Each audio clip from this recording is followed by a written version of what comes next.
राम राम सीताराम। गौनिया कई हाल सुनो सखिया, गौनिया के हाल सुनो सखिया, गौनिया के पहले पहले जब गैलू गवनवा, पहली बार जब गैलू ससुरवा, मखमल गद्दा तू तकिया,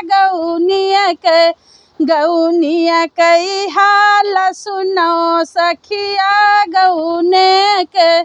दूसरी बियर जब गैलू ससुरवा, दूसरी बियर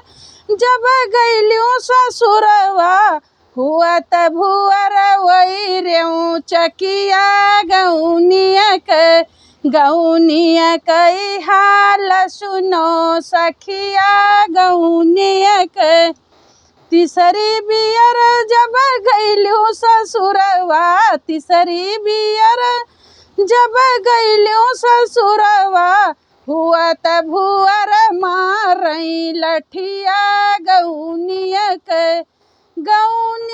कई हाल सुनो सखिया, गौनिया के।